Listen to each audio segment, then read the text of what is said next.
Muito bem, meus irmãos, nós vamos conversar sobre a palavra de Deus. Hoje alcançamos a lição 3. Lição 3. Missões transculturais e o Ministério da Reconciliação. Essa revista está propondo uma reflexão muito oportuna, necessária, urgente, né? Até aos confins da terra. Essa revista está propondo uma reflexão sobre a responsabilidade missionária da igreja. Eu achei interessante que as lições da revista foram escritas por diferentes missionários da nossa agência presbiteriana de missões transculturais. Você encontra essa informação aqui no final, tá? Aliás, eu sugiro, toda revista que você pega, dá uma olhadinha em quem escreveu, tá? É interessante. Nós vamos conversar sobre esse tema a partir do texto de 2 Coríntios, segunda epístola de Paulo aos Coríntios, 5º capítulo. Então, por favor, abra sua Bíblia comigo nesse texto.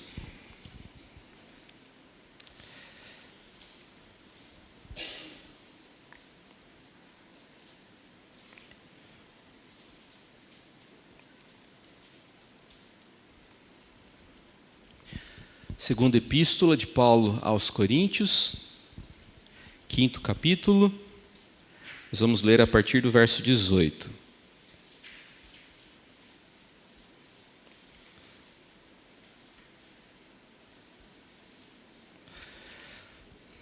Nós vamos fazer leitura alternada.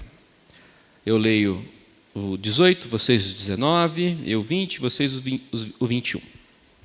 Ora, tudo provém de Deus, que nos reconciliou consigo mesmo por meio de Cristo e nos deu o ministério da reconciliação.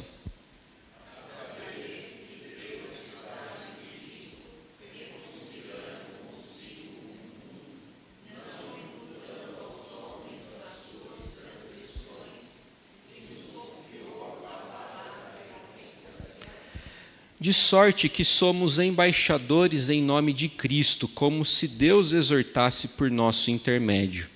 Em nome de Cristo, pois, rogamos que vos reconcilieis com Deus.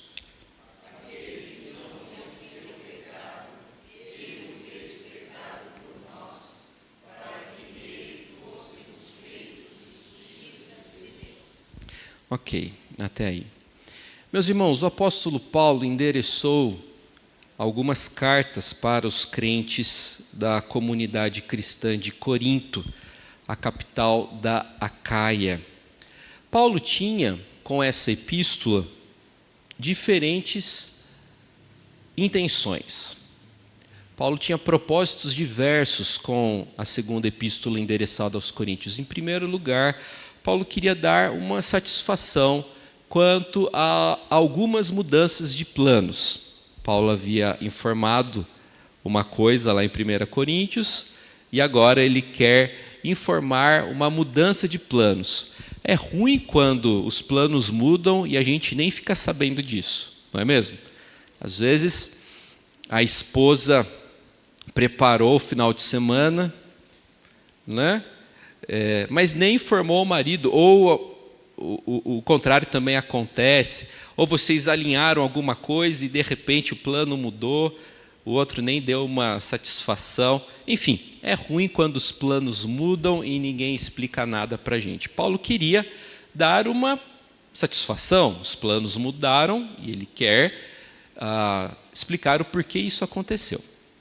Paulo também pretendia defender a sua autoridade apostólica.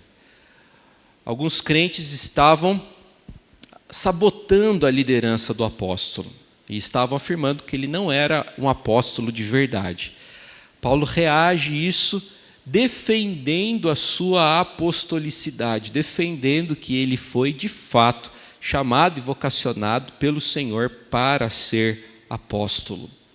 Paulo também pretendia, com essa carta, incentivar os coríntios a contribuírem com os cristãos pobres da Judéia. Um dos grandes temas de 2 Coríntios é o tema da contribuição.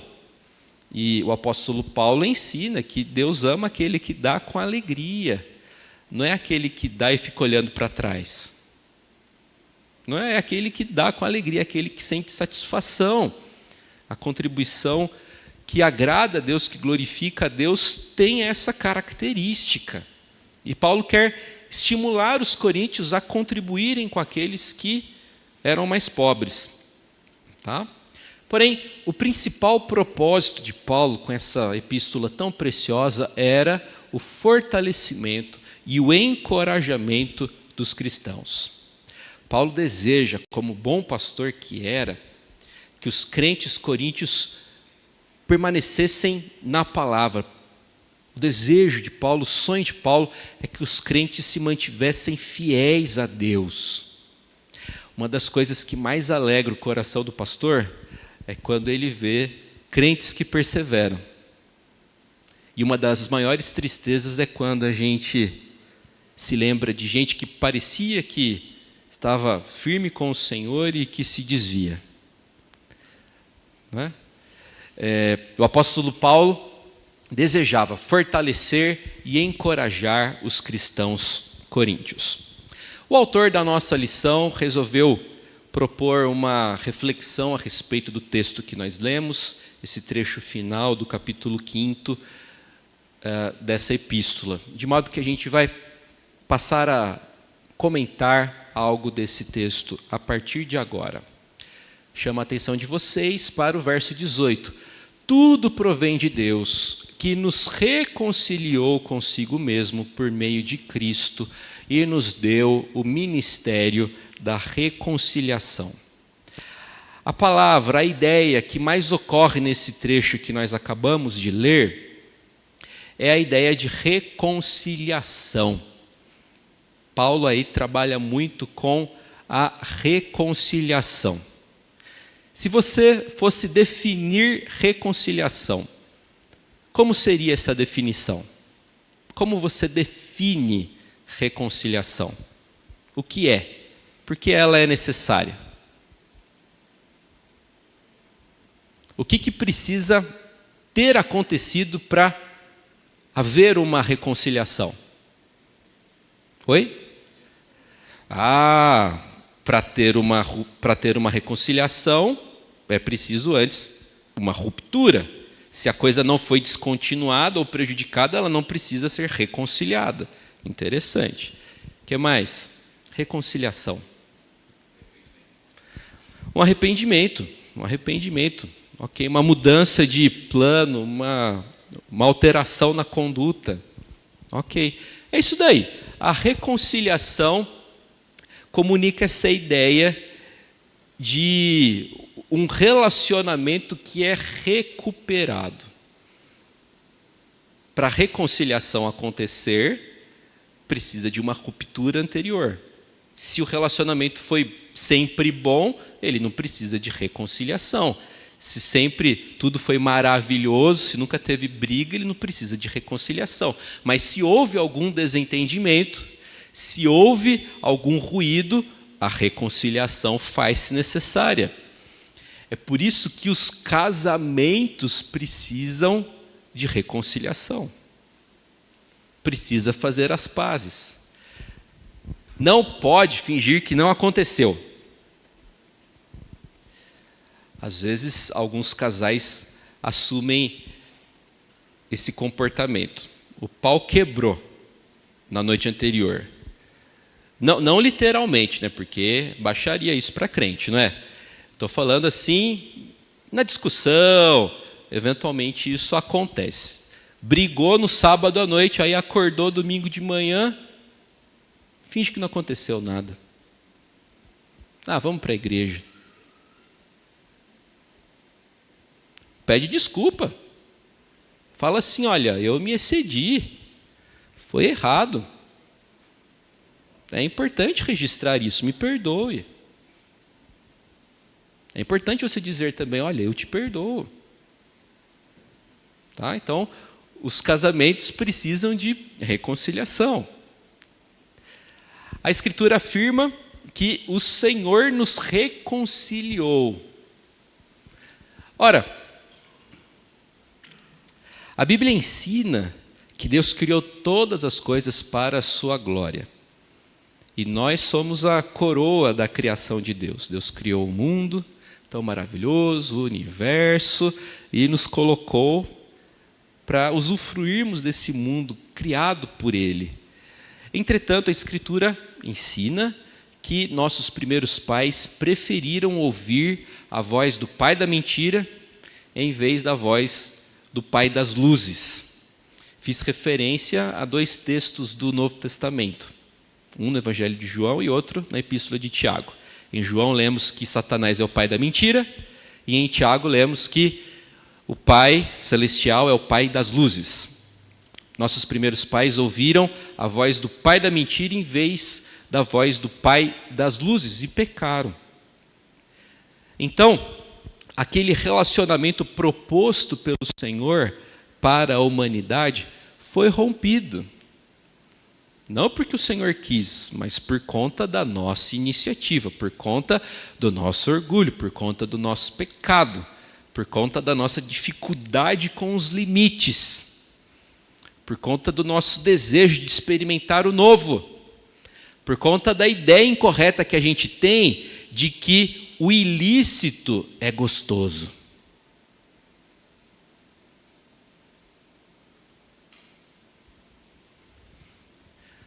Parece que a gente tem isso com a gente, não é?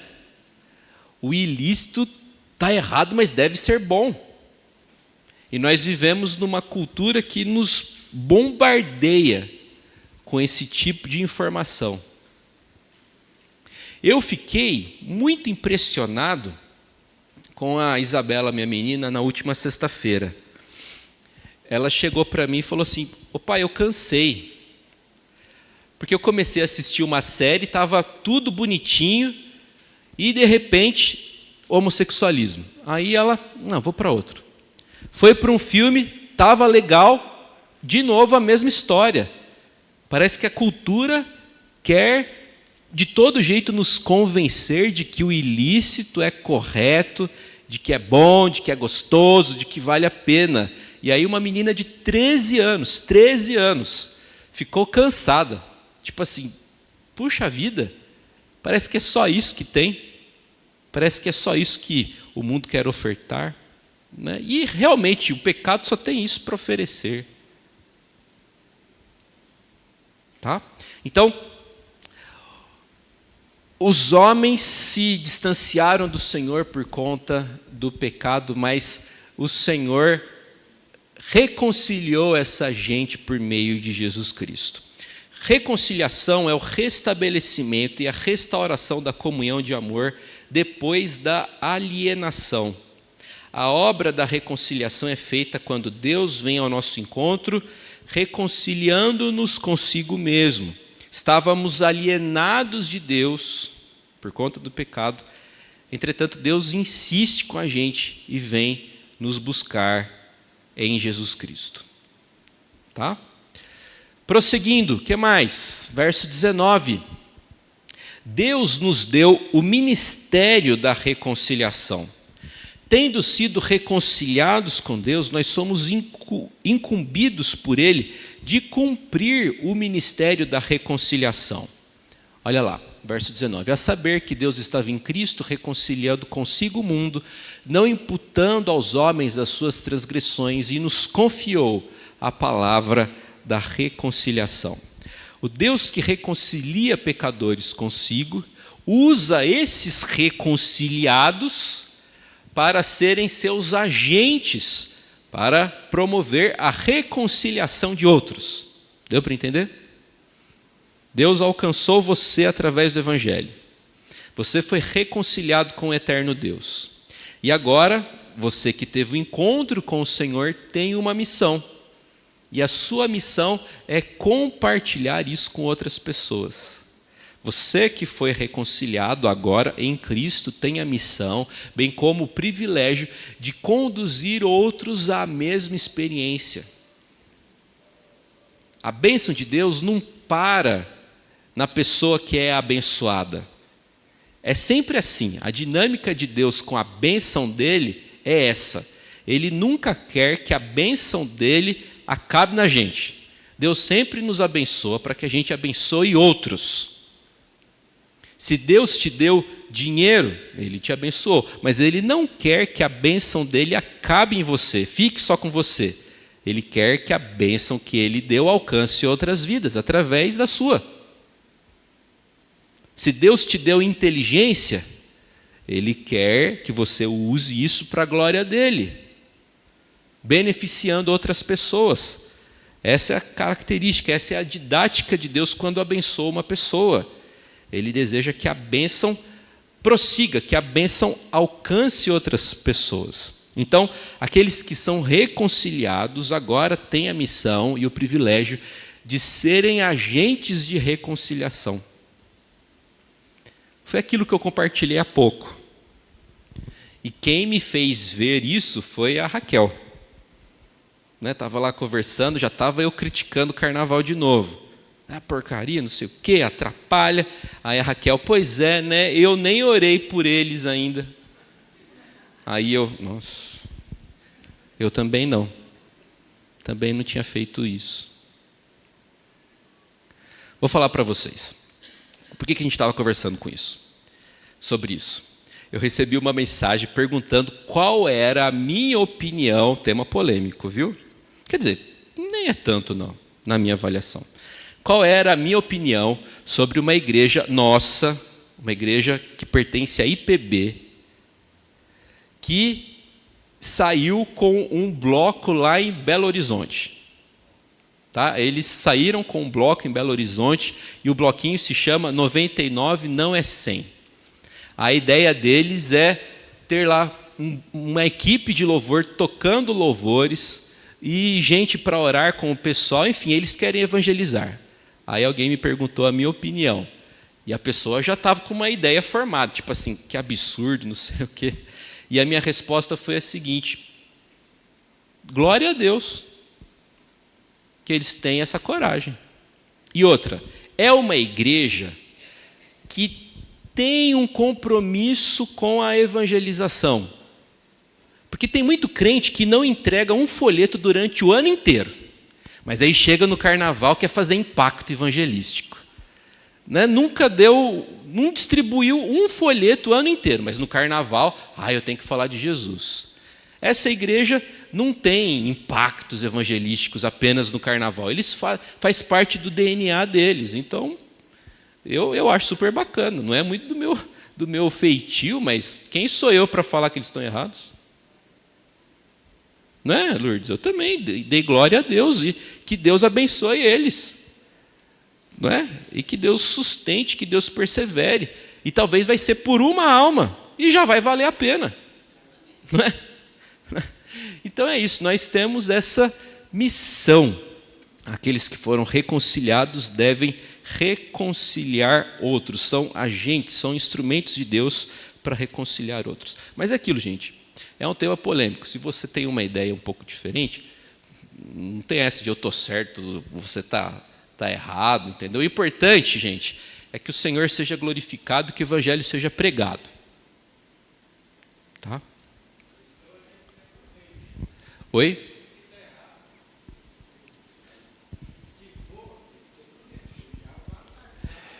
É verdade.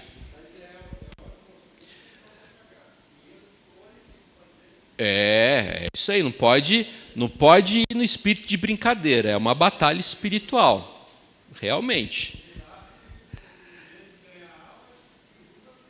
É verdade, tem essa também, Dani, tem esse ponto.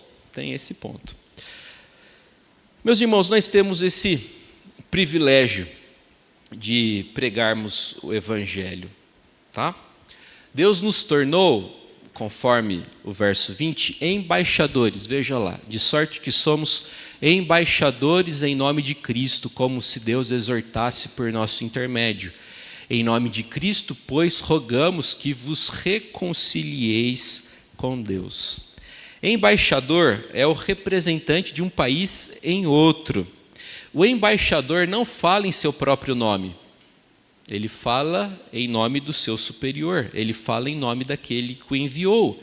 Então, nós como igreja, nós como embaixadores de Cristo, falamos em nome dele. Meus irmãos, o Evangelho é a única mensagem de reconciliação de Deus com o homem. Não existe outro modo de reconciliar o homem com Deus, a não ser por intermédio de Jesus Cristo. Deus, em sua infinita sabedoria, resolveu responsabilizar a igreja pela tarefa da pregação do Evangelho. Deus ordenou que fosse dessa forma. Eu queria compartilhar com vocês agora 3 frases a respeito desse tema, tá? Porque depois a gente vai se concentrar um pouco mais no verso 21. A primeira frase é de um pastor estadunidense chamado Darren Patrick. Veja lá o que ele afirmou. A igreja é o plano A de Deus para redimir o mundo. E ele não tem plano B. Nós temos plano A e plano B. Se isso aqui não der certo, eu vou por aqui. A igreja é o plano A de Deus para redimir o mundo. E Deus não tem um plano B. Ele quer usar a igreja. Ele responsabilizou os crentes pela pregação do Evangelho. E nós devemos nos mover nesse sentido, nos encantar com esse tema. Orar para que o Senhor desperte entre nós missionários e missionárias. Orar implorando para que nossos filhos sejam missionários. Pastor, mas aí é demais. Aí é demais, pastor.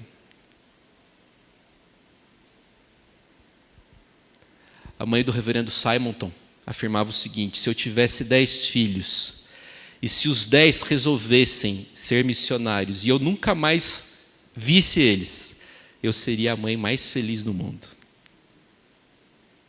Às vezes a gente acha muito bonito para os outros, né? Mas lá em casa, eu quero meu filhinho perto de mim. Não, vamos orar para que Deus use nossos jovens, para que Deus nos use a fim de que o Evangelho seja pregado. Nós recebemos meses atrás, não sei quem se lembra, o jovem César. Ele esteve aqui na igreja. Nós apoiamos o ministério dele mensalmente. Ele é missionário lá na Indonésia. E ele enviou uma mensagem essa semana, eu achei tão bonita.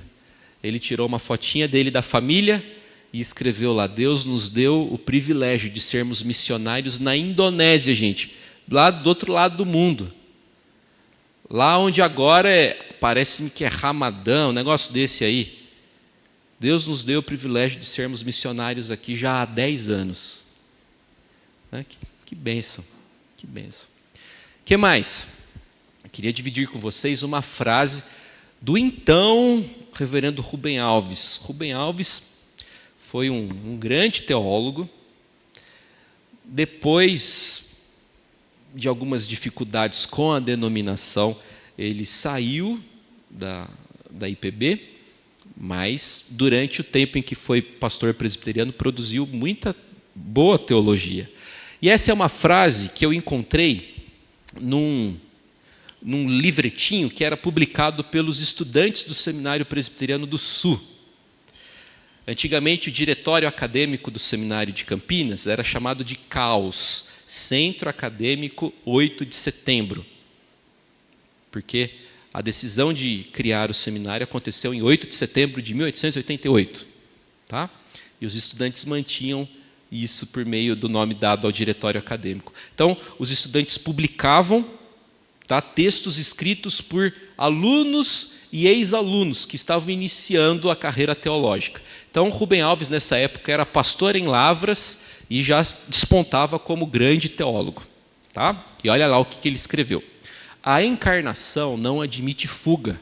Assim, a encarnação existe em função de missão. É porque Deus deseja criar comunhão que Ele se encarna.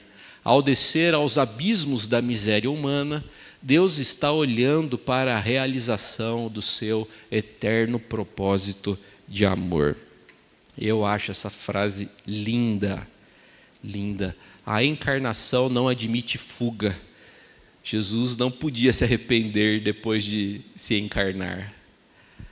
Aliás, tanto não se arrependeu que nosso Senhor ainda mantém a sua natureza humana, não é? Essa é a fé dos cristãos. Essa é a fé dos cristãos.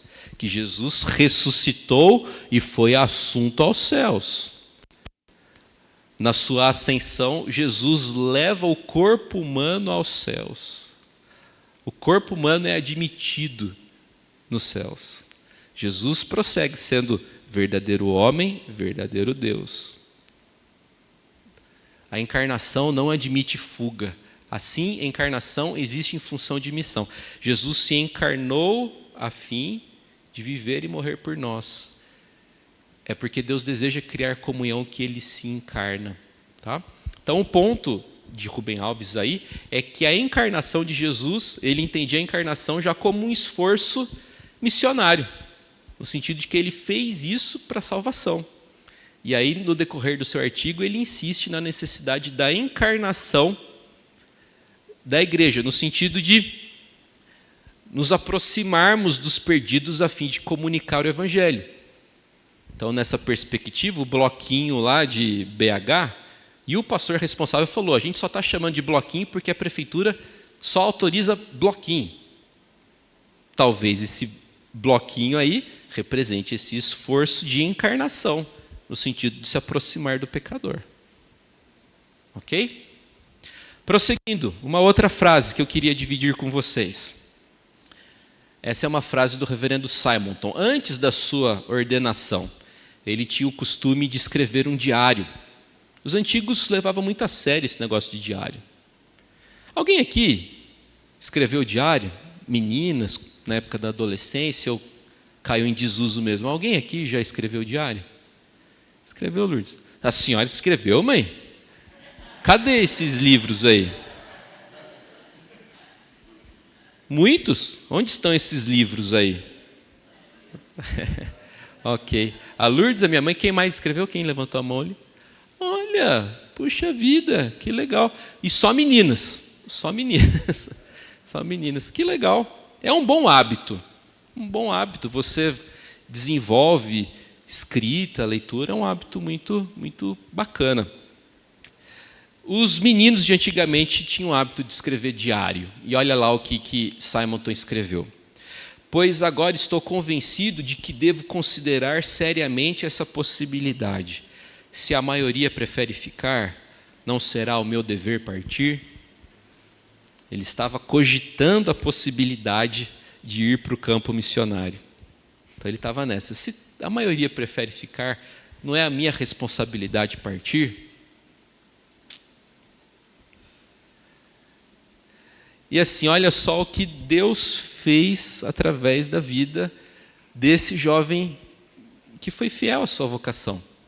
Eu e vocês somos resultado disso. Somos resultado desse esforço. Somos resultado de Deus usando um jovem que foi fiel.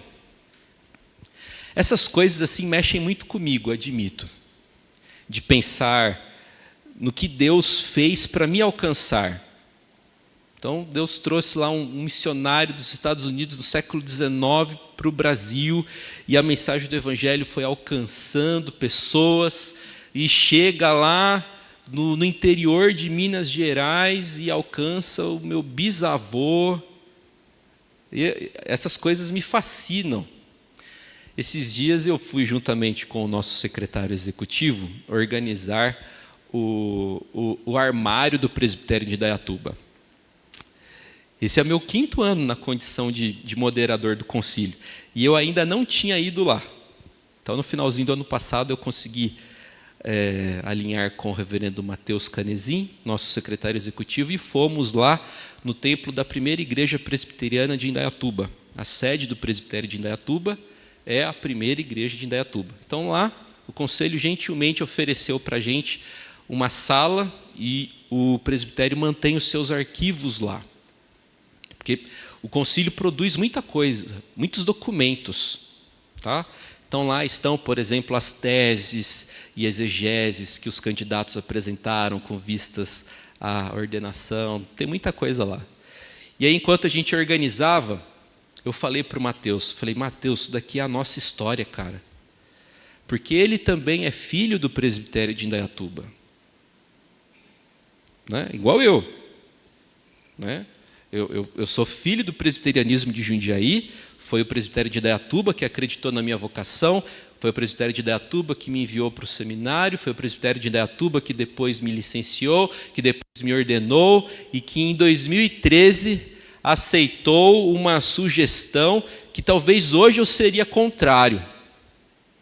Porque em 2013, aquele concílio aceitou uma sugestão que saiu desse conselho, sugerindo que um menino de 26 anos, com 1 ano de experiência pastoral, assumisse o pastorado efetivo dessa igreja.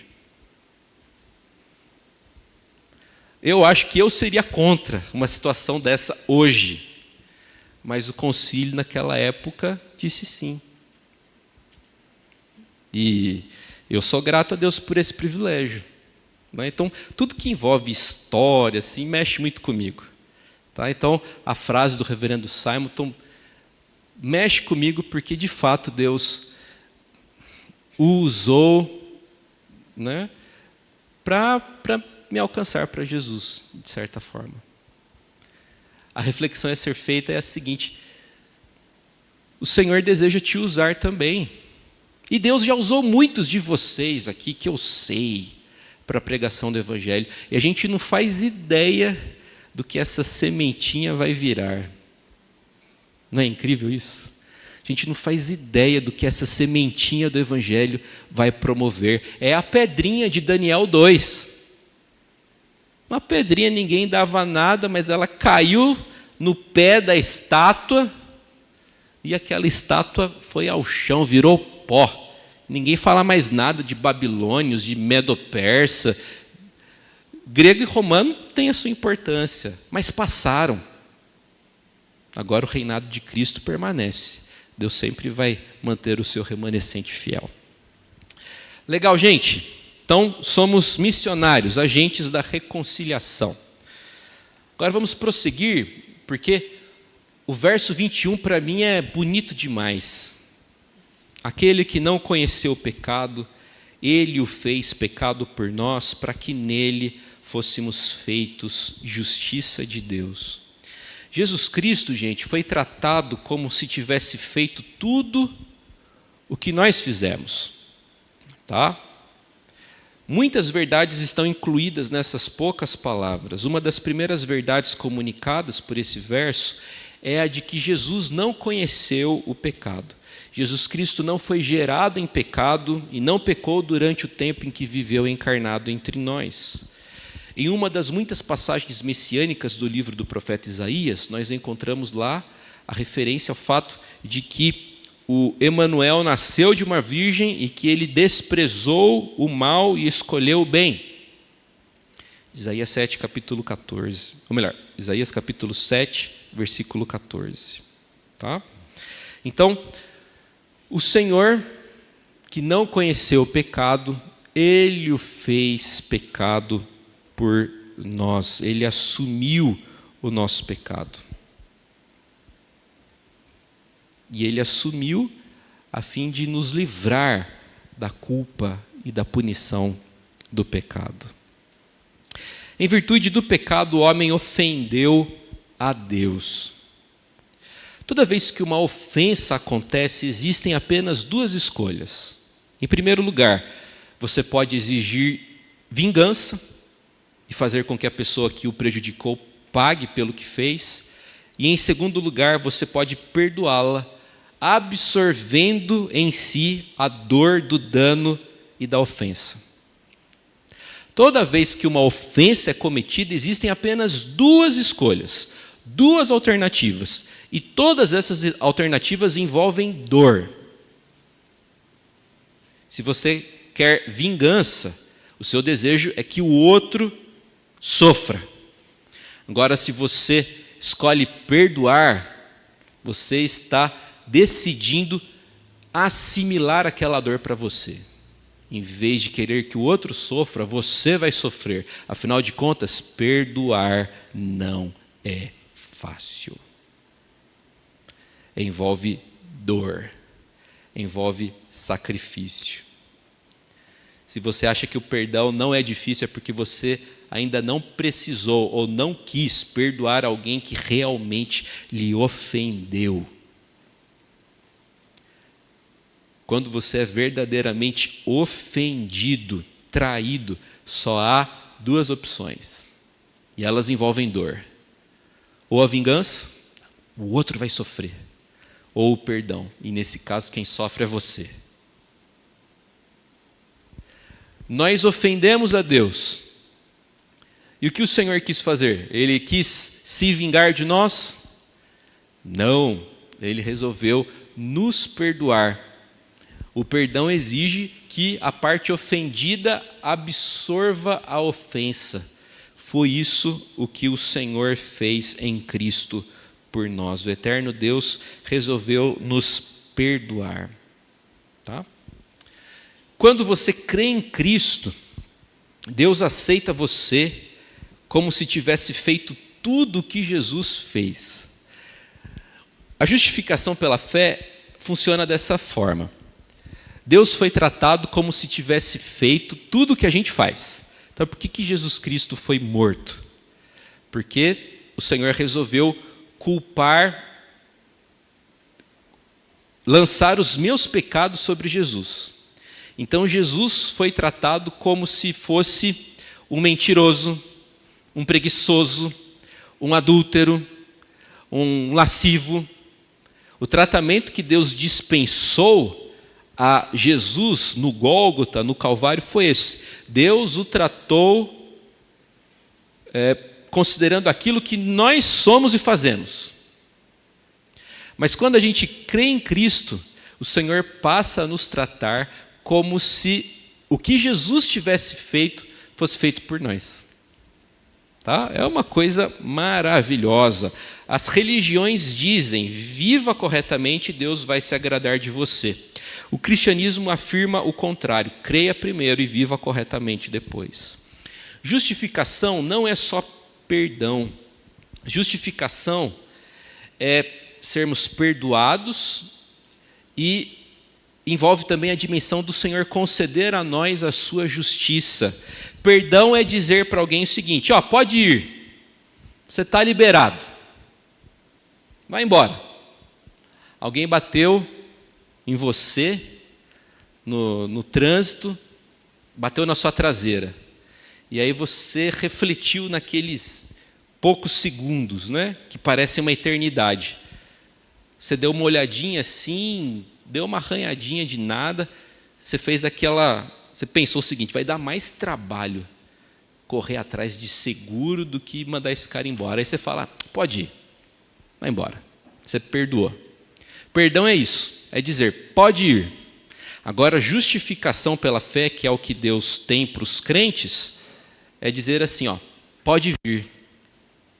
Perdão, pode ir, você está perdoado. Agora, justificação, o que Deus tem para aqueles que creem é: pode vir, eu quero você comigo, você é bem-vindo à minha presença, eu admito você na minha presença e quero manter comunhão com você. Maravilhoso isso, né, gente? Saber que o Deus eterno não olhou para a gente e disse assim: pode ir, não quero mais ver a sua cara. Não, Deus olhou para a gente e disse: pode vir, você é bem-vindo à minha amorosa presença. A justificação pela fé só é possível através da cruz de Jesus. Deus revelou sua misericórdia e justiça ao mesmo tempo. Ok? É isso. Aquele que não conheceu o pecado, Ele o fez pecado por nós, para que nele fôssemos feitos justiça de Deus. Um dia eu escutei uma pregação do reverendo Tim Keller, já falecido Tim Keller. Foi um grande pastor norte-americano. Faleceu anos atrás, vítima de um câncer. E aí ele, falando sobre justificação pela fé, ele deu um exemplo. Ele fez referência a uma série antiga chamada NCIS. Eu nunca assisti essa série, mas depois que ele fez referência a um trecho específico desse seriado, eu fiquei com vontade de assistir. Aí eu corri atrás e encontrei a cena que foi mencionada pelo reverendo Tim Keller. Bem, é o seguinte, nessa cena você encontra um velhinho que foi acusado de um crime. Os demais policiais sabem que ele é inocente, que ele não fez nada de errado, mas tem lá uma advogada das próprias Forças Armadas, porque esse velhinho é militar. Aliás, ele é herói de guerra. Ele recebeu uma medalha por heroísmo durante a Segunda Grande Guerra Mundial. E isso é importante para você entender essa cena que a gente vai ver.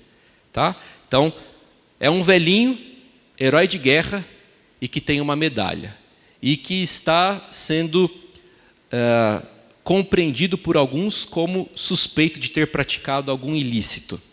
Como será que isso vai acabar? São 2 minutinhos, não tem legenda, mas dá para entender. Ok? Vamos lá.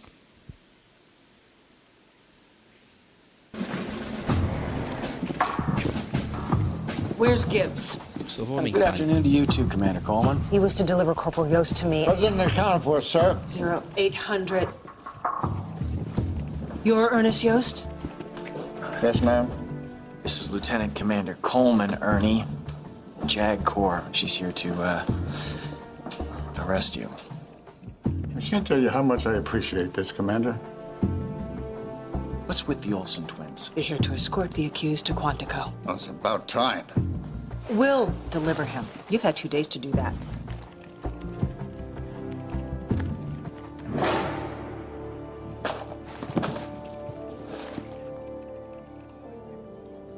Right on time, Commander. I'm on time? Legal, né? Conseguiram entender? O velhinho era suspeito. E aquela senhora chegou para tratar com um suspeito, por mais que ele fosse inocente. Mas aí, de repente, né, alguém mostra a medalha de honra ao mérito. E os americanos, um militar norte-americano, quando vê aquela medalha, ele tem a obrigação de honrar o mérito do outro. Então, eles não bateram continência para o cara, eles bateram continência para a medalha. Quando você é justificado pela fé, o próprio Jesus Cristo vem e coloca uma medalha no seu peito. Isso é justificação pela fé. Sem a medalha, você é apenas um velhinho suspeito. Você é um cara que não vale muita coisa, mas com a medalha no peito, até quem quer te acusar precisa bater continência. Só que o mérito não é seu, é de Jesus. Justificação pela fé é isso. Bacana, né?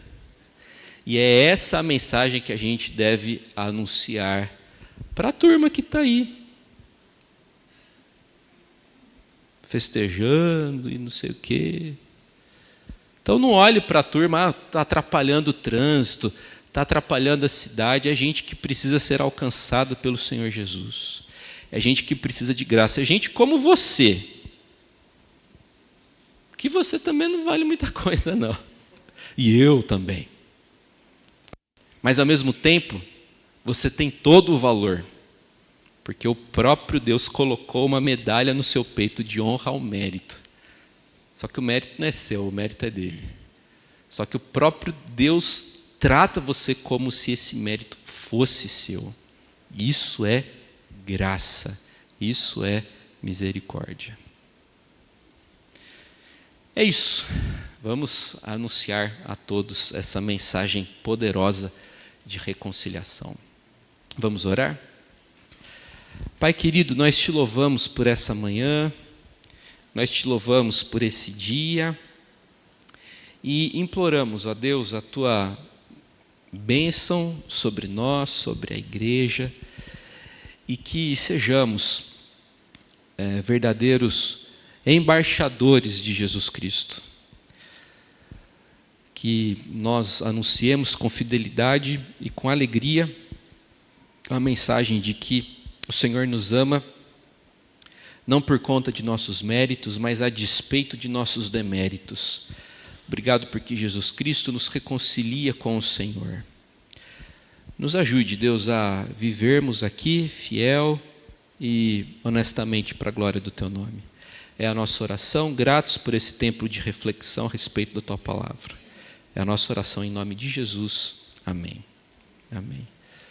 É isso. O Senhor te abençoe e te guarde. Desejo para vocês um domingo muito abençoado e feliz.